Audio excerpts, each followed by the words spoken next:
Et avant de conclure cette journée en compagnie du président de l'UPE 13, Philippe Corsia, eh bien, le ministre de l'économie, Bruno Le Maire, a tenu à vous adresser un message. Bonjour à toutes et à tous. Je voulais vous féliciter pour l'organisation de ce forum des entrepreneurs des Bouches-du-Rhône. Je regrette de ne pas être parmi vous aujourd'hui car j'aimerais bien être à Marseille avec vous, mais des contraintes d'emploi du temps m'empêchent de participer à ce forum. Je voudrais d'abord avoir un message d'amitié pour le président de la région, Renaud Muselier, puis pour tous les entrepreneurs du département et de la région de manière plus large. Je voulais aussi rappeler la ligne de politique économique qui est la nôtre. Depuis près de 7 ans, avec le président de la République, nous menons une politique de l'offre qui vise à soutenir les entrepreneurs, développer le travail, améliorer la qualification des salariés pour redevenir une grande nation de production.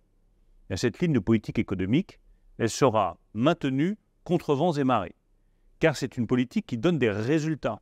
Ce n'est pas de l'obstination idéologique, c'est tout simplement que les résultats sont là. Quand vous regardez aujourd'hui les résultats économiques de la France, ils sont parmi les meilleurs de la zone euro. Nous avons de la croissance, là où d'autres pays sont en récession. Nous avons créé 2 millions d'emplois depuis 2017, dont 100 000 emplois industriels. Nous avons rouvert des usines dans une nation qui avait provoqué des délocalisations industrielles massives depuis 3 décennies. Et nous sommes devenus la nation la plus attractive pour les investissements étrangers en Europe. Nous comptons bien garder cette première place et nous comptons bien continuer à créer des emplois, ouvrir des usines et recréer des capacités de production dans notre pays. C'est pour cela que dans le budget 2024, la seule baisse d'impôts significative, c'est une baisse des impôts de production. Alors on a beaucoup glosé sur le fait que nous ne supprimions pas en une fois les 4 milliards d'euros qui restent de CVAE, d'impôts de production qui pèsent sur les entreprises. Mais dans le contexte financier difficile, avec la remontée de taux d'intérêt, engager une baisse d'1 milliard d'euros de la CVAE en 2024, c'est déjà un effort très important qui montre notre attachement à la compétitivité des entreprises et à la baisse des impôts de production. Dès que ce sera possible, nous supprimerons toute la CVAE. L'autre chantier que nous voulons ouvrir, c'est celui de la simplification. J'ai parfaitement conscience, pour être à votre contact tous les jours, de toutes les semaines, de tous les mois, qu'il y a encore trop de normes, trop de règles, trop de contraintes administratives qui sont trop lourdes et trop compliquées pour vous.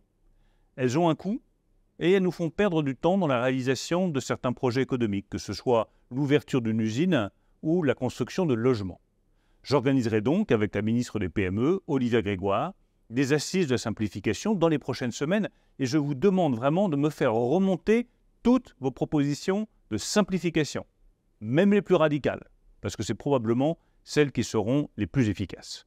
Vous le voyez, vous pouvez compter sur mon énergie, mon enthousiasme, ma détermination à soutenir les entrepreneurs de France, dans les Bouches-du-Rhône et plus largement dans tous les départements français, parce que c'est vous qui créez de la valeur, c'est vous qui créez de la richesse, c'est vous qui créez des emplois, et vous avez besoin d'avoir le cadre le plus attractif et le plus simple possible.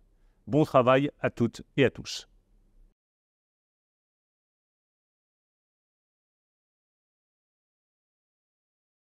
Une réaction peut-être à ce que vient de dire le ministre? Oui, mais c'est totalement cohérent avec ce qu'ils font depuis des années, avec toutes ces crises. Ils sont là, ils nous accompagnent avec un seul but, c'est de pouvoir laisser les entreprises créer cette valeur, cette richesse et cette création d'emplois. Donc j'ai échangé récemment avec le ministre et nous sommes totalement en phase sur comment accompagner les entreprises et comment continuer à grandir. Le quoi qu'il en coûte, c'est terminé. Et on n'en veut pas parce que les entreprises n'ont pas besoin d'avoir des aides pour se financer. Parce que avant tout, on doit vivre de notre travail et vivre des résultats de l'entreprise.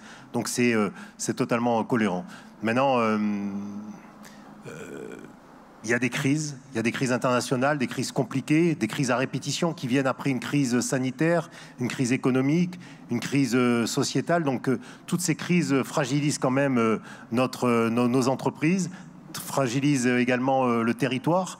Donc nous devons, nous, entreprises, être là au quotidien pour accompagner les entreprises et pour leur laisser la force et le moral.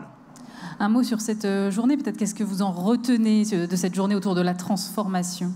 Bah écoutez, c'était d'abord une satisfaction parce que c'était une journée magnifique. J'ai eu les chiffres avant de rentrer sur le plateau. 3700 personnes qui étaient là pour une journée, une seule journée, venir écouter des personnalités très inspirantes.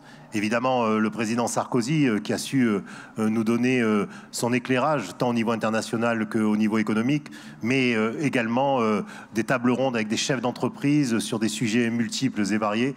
Et tout ça, ça me fait dire que ça permet, nous, au Forum des entrepreneurs, de continuer à grandir, de continuer à exister, et que les entreprises de l'UPE 13 pèsent maintenant vraiment sur le territoire et puissent donner non seulement leur avis, mais qu'elles soient aussi force de décision sur des enjeux stratégiques pour notre territoire. Vous savez, l'entreprise, ce sont des valeurs d'écoute, d'échange, des valeurs de cohésion, de collaboration, d'optimisation et des valeurs humaines.